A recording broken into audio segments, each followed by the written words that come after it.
Hey everyone, in this video I'm going to help you decide which iPad to get for drawing purposes. So this video is for people who are thinking of getting an iPad to draw on, for sketching, for creating art, perhaps for graphic design. I will go through the features and the pros and cons of each iPad that is available from Apple. Anyway, in this video I'm going to give you my thoughts on all these iPads from the perspective of an artist, someone who uses an iPad indoors as well as outdoors when I'm urban sketching for creating art. Let's take a look at the different iPad models currently available from Apple with this comparison chart that compares the features that may affect drawing experience. The main differentiating factor between these iPads when it comes to the drawing experience really comes down to the size, because regardless of the specifications and features that you see here, the Apple Pencil performance is consistent across all these iPads. I'll talk more about the size and usability later on. Let's take a look at some of the features. So Apple Pencil is supported on all the tablets. It could be the first or second generation Apple Pencil. Whether the display is laminated or has high refresh rate, how much RAM there is, how many layers you can create with Procreate, the storage capacity, the weight of the tablet, the battery life, and of course the prices will vary depending on which model you get and how much storage you get. The M1 iPad Pros from 2021 have the best specifications, but they are also the most expensive. The other iPads are more affordable, relatively speaking, but they are missing a few features here and there. Let me talk about the Apple Pencil first before I go into the selling point and the pros and cons of each model. This is the first generation Apple Pencil and this is the second generation. There are some differences. The first difference is how they charge. So with the first generation, it charges using this lightning connector at the back. The iPad models with the home button are the ones that support Apple Pencil first generation, and to charge the Apple Pencil you can connect it to the lightning port at the back here, and as you can see it doesn't look that nice, but this is actually the most common way to charge the Apple Pencil. Make sure you don't lose the cap because it's very easy to lose the cap. I've lost it once before. The other way to charge the Apple Pencil is to use the cable together with the adapter that is included. This is also very easy to lose because it's so small. The other thing about this Apple Pencil is the design is cylindrical, so when you put this on a table, make sure you put it in such a way that there is no way for it to roll off the table. My old Apple Pencil has rolled off the table countless times, and when it hits the ground, the pen tip sometimes would chip off. Pen tips are replaceable and these are compatible with the first and second generation Apple Pencil. In my other video, people say this is a crude way to charge the Apple Pencil. It is what it is. When you are outdoors, this is the way you are going to charge the Apple Pencil, because are you going to find a power socket so that you can charge the Apple Pencil with the cable and connector? Design of Apple Pencil 2 is a huge improvement over the first model. So now it has this flat side that you can snap to the side of a compatible iPad for pairing and for charging. And since this Apple Pencil is always by the side of the iPad, it's always going to be charged. You don't have to worry about battery life. And this flat side also prevents the Apple Pencil from rolling around too much, hopefully before it rolls off the table. There is also an extra sensor that can detect your finger tapping on the stylus, and this can call up shortcuts depending on the app that you use. Personally, I would disable this shortcut because I always tap on the side accidentally too often.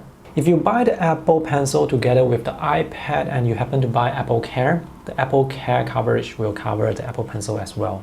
Apple Pencil supports tilt and pressure sensitivity. You can vary the thickness of the line by adjusting the pressure you apply, and you can use the side of the Apple Pencil for shading. And it's quite accurate, so the lines, they always come out exactly the way I expect them to. Initial activation force of the Apple Pencil is very low. As long as the pen tip is touching the display, even if you don't apply pressure, you can get a line. The low initial activation force makes it possible to draw strokes that taper very smoothly, like what you see here. Palm rejection is provided by default with the Apple Pencil and it works really well. And depending on the app you use, you may get perfect palm rejection. So for example, with Procreate, you can go into the settings to tell the app to accept only pen input for drawing. So when you draw with your finger, nothing happens. When you place your palm on the display and you're drawing, you will not introduce any stray strokes. Apple Pencil 1 and 2 have the same drawing performance. And now let's talk about the pros and cons of each iPad, starting with the smallest one, the iPad mini. The base model iPad mini with 64 gigs of storage starts at US $499. And this year in 2021, Apple has updated the design to feature the slim uniform bezels with rounded corners. There is this touch sensor and power button, and now it supports Apple Pencil 2. The display is vibrant and bright and the visuals are very sharp. I can say that for all the displays across the iPad lineup. And the main selling point here really is the form factor. This is very compact, very portable. The weight is 293 grams, so it's really lightweight. And this is a tablet you can hold comfortably in one hand like this, very securely. And you can also hold it like this for long periods of time with just one hand on the side here without feeling discomfort. So that really is the main selling point. But for drawing purposes, I don't like it because this is a much smaller display compared to other iPads. When drawing on this display, I feel kind of restricted due to the smaller size. And also, if you're holding the tablet like this to draw, your hand is moving, the other hand is also moving, so it's a bit more difficult to control the lines. But if you rest your palm on the display, you can see your hand is going to block off a huge portion of the display. And if you have the display horizontally like this and you are drawing, it's also going to block off a huge portion. All the user interface elements are going to appear smaller, and depending on the app that you use, some of the buttons can be really small. For example, with this app Concepts, the buttons are sometimes so small that I have to tap a few times to hit the button. So in this case, I had to tap 3 times to go to the home gallery. Yep. So this can be an issue that you will face when working with such small user interface elements. This app is Affinity Designer, a graphic design app. All the buttons here are just way too small for me to tap on accurately with my finger. I have to use Apple Pencil to tap on the icons accurately. And also, this palette here is so small, the text is so small. This 8.3-inch display is not something I would recommend for graphic design work. And the icons are also too small for me to see easily. The display is laminated, so there is no gap between the line and the LCD. If you value portability, this is the one to get. This is a very compact portable sketchpad that you can bring around easily anywhere. And when you put this inside your bag, you probably won't even notice the extra weight. Personally, for me, I don't mind carrying something slightly heavier so that I can work with a larger display, because this 8.3-inch screen size feels quite limiting to me. Having said that, I do have an artist friend who swears by this form factor. Next, let's talk about the 10.2-inch iPad 2021. The base model with 64 gigs of storage starts at US $329, and if you want to increase more storage to 256 gigs, it's US $479, which is still cheaper compared to the base model of the iPad mini, which is $499, and with that you only get 64 gigs of storage. So the main difference between these two obviously is the size. If you take a look at how small the iPad mini is, it is quite small compared to this 10.2-inch display. On the larger iPad, you can draw details without having to zoom in, and because you don't have to zoom in, you get to see more of your scene. Let's take a look at this sketch. So I have sized these two artworks to be at the same size. So when I draw the details here, I can still see a lot of the scene. I can still see the van that is parked on the street, whereas on the iPad mini you can see all the visuals outside are just cropped off.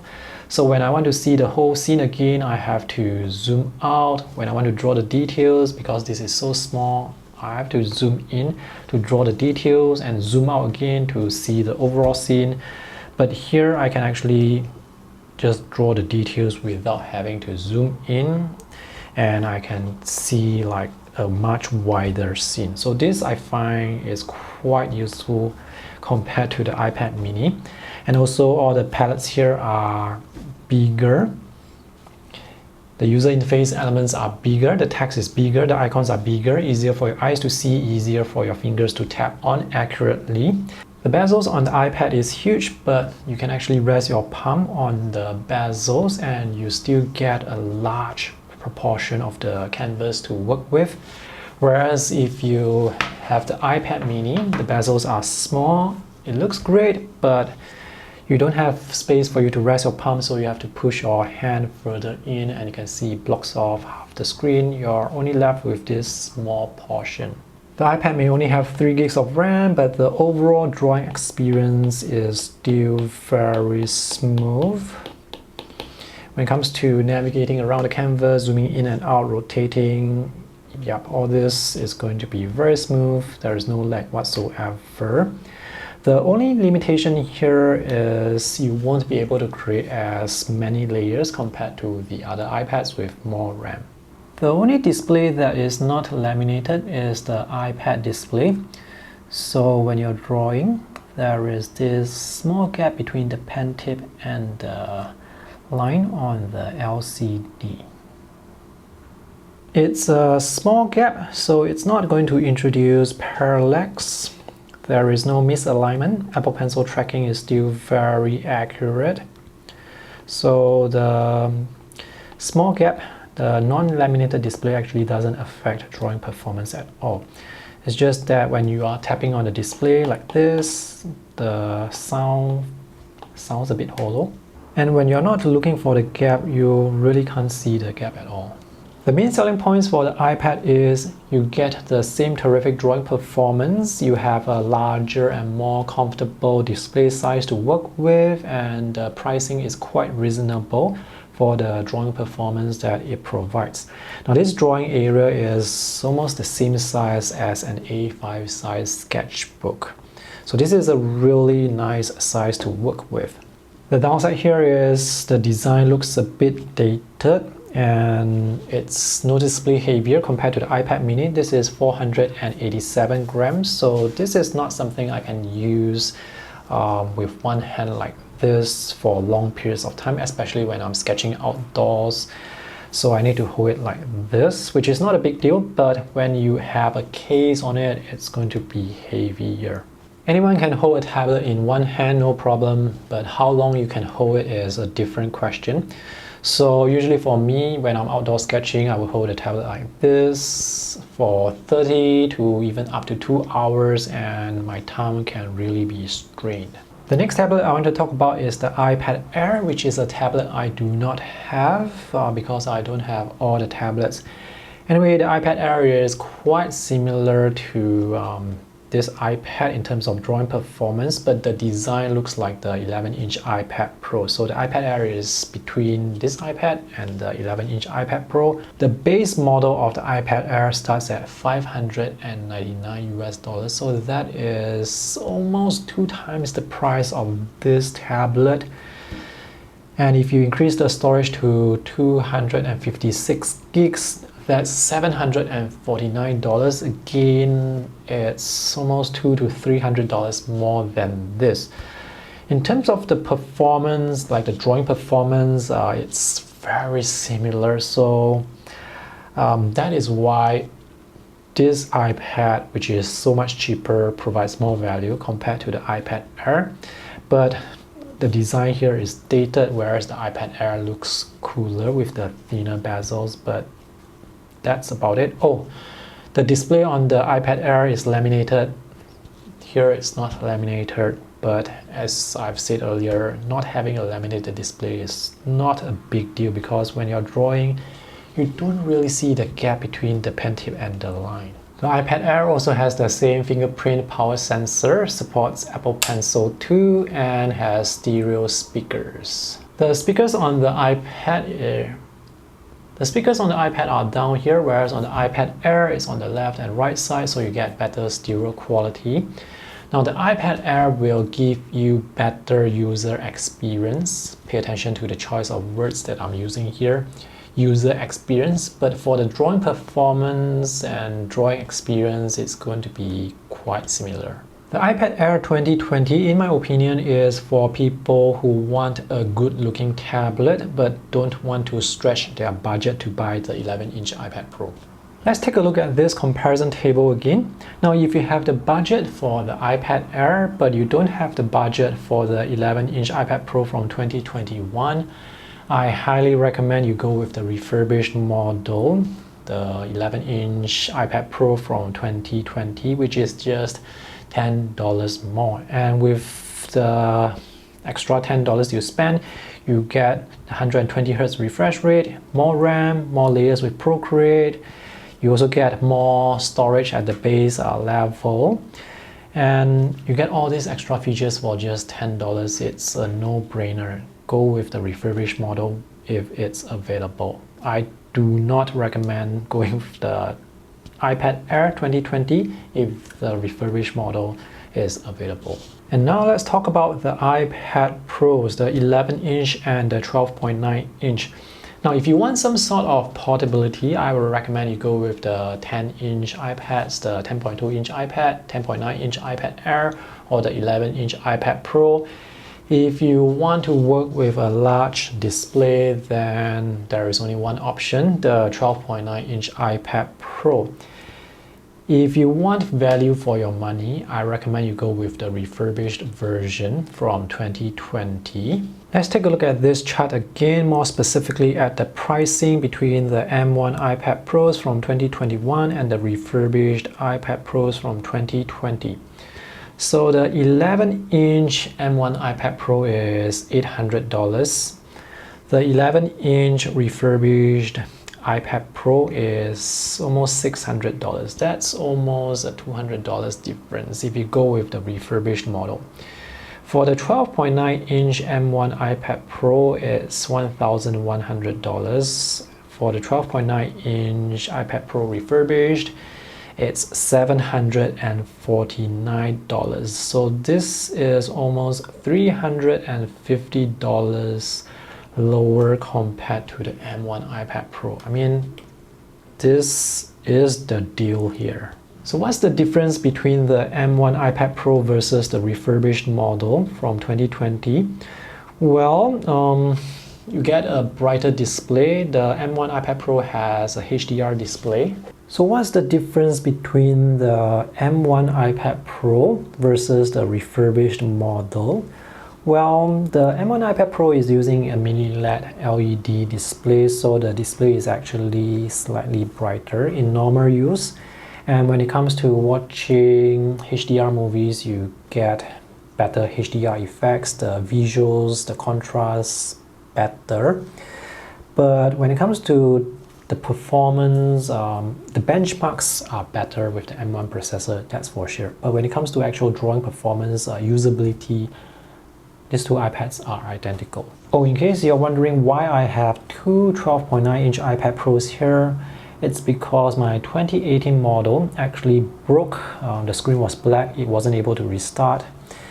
And that's why I bought this replacement, the M1 iPad Pro. And after the return period, this came back to life. So now I have two. And after this came back to life, I've been using this 90 to 95% of the time. So even though the benchmarks for the M1 iPad Pro is like much better compared to this old iPad Pro, the actual usability, the user performance in real life, they are identical. So in terms of value for money, I don't really recommend the M1 iPad Pro simply because the refurbished version of the 2020 exists. Apple also increased the launch price of the 12.9-inch M1 iPad Pro by $100 over the previous model because they are using the mini LED display on this. And yes, the display is definitely nicer compared to the previous model. However, the display on the previous models, on the iPad Pro, the Air, the iPad, the Mini, those displays, they look good too. They have good colors, good brightness. So in terms of value for money, in my opinion, the M1 iPad Pros are not worth the money, especially when the refurbished versions of 2020 models are available. This 12.9-inch iPad Pro is a wonderful size to work with if you don't mind the weight. This is how the size compares to an A5 size sketchbook. So you can see this display is noticeably larger compared to A5 size, and you can have your palettes here on the display, and you can still get a large proportion of screen or canvas to work with. Even if you place your palm on the display, you still get like a huge area to work with. When I'm using this tablet, I always have it on my stand. I will need to have some sort of support for this tablet. This is the Pablo PR100 stand that I use with my tablets and laptops. It has adjustable angles. If you're interested to get this, just check out the link that I have for you in the video description below. This stand can be used with tablets of all sizes because this is huge. If I use this 12.9-inch outdoors, I would need to sit down. I would need to have the tablet on my lap or on a table.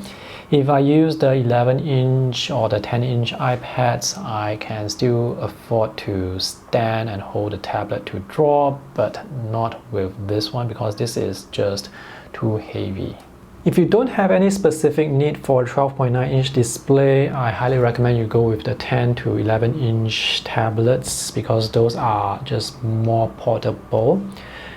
If you are using your tablet mostly at home, then yeah, sure, we can get a large tablet, no problem, because you're not going to be bringing this out that often. The last thing that I want to talk about is the 120Hz refresh rate that is only available on the iPad Pro. So with the higher refresh rate, when it comes to drawing, there is less noticeable latency, and by latency I mean the gap between the line as it's trying to catch up with the pen tip. That gap is very small. All the other iPads are using the 60Hz display. Having 120Hz is nice, but not having 120Hz is not a deal breaker in my opinion, because most of the time you're not drawing long sweeping lines. You are going to see the gap when you are really testing for it, when you compare the iPad Pro with other tablets side by side. But when drawing at normal speed, which is what I'm doing right now, in fact I'm trying to draw as fast as I can, I don't really notice the jitter with the 60Hz display. I don't really notice the gap between the pen tip and the line that it creates. So not having 120Hz is not a deal breaker. It's definitely not a deal breaker, especially when you consider the price of the iPad Pro. It's significantly more expensive compared to the other iPad Pro models. So if you want to save money, go with the other more affordable iPad Pros. Yep, so here I'm really trying to draw as fast as I can, and I don't really think much about the refresh rate. When it comes to creating line art, the difference between the latency on the 120Hz versus 60Hz display, it's not a very visible difference unless again you are really testing for it. Where you can really see the effect of 120Hz, or as Apple calls it, ProMotion, is when it comes to scrolling web pages. The animation of the scroll is very smooth. When you are going to the home page, when you move the icons around, this animation is very smooth. And when you are zooming in and out, like rotating, this animation is very smooth. But when it comes to creating line art, you're probably not going to notice the gap between the line and the pen tip due to latency. Alright, to conclude, if you want portability, go with the iPad mini. If you want the best value for money, go with the iPad. If you have a bit more budget, go with the refurbished 11-inch iPad Pro from 2020. And if you want a large display, go with the refurbished 12.9-inch iPad Pro from 2020. Or if you really have a lot of budget, then yeah, sure, get the latest M1 iPad Pros. For those who are thinking of upgrading, my general advice is this. If you happen to be using an iPad that is less than 2 or even 3 years old, and your iPad can still do whatever you want it to do, then there really isn't any compelling reason to upgrade. However, if your iPad can no longer do what you want it to do, for example, you want to save more files but you are not able to because you are running out of storage, if you want to create more layers but you are not able to because you are limited by the amount of RAM in your iPad, or if you want to create more complex drawings but you are not able to because the performance is getting sluggish when you create those high-resolution files, then yes, you can consider upgrading for a better user experience. First of all, disclaimer. This iPad mini and the iPad from 2021 were bought specifically for review purposes. I will be returning them soon. This is the 12.9-inch iPad Pro from 2018, which is the one that I am using.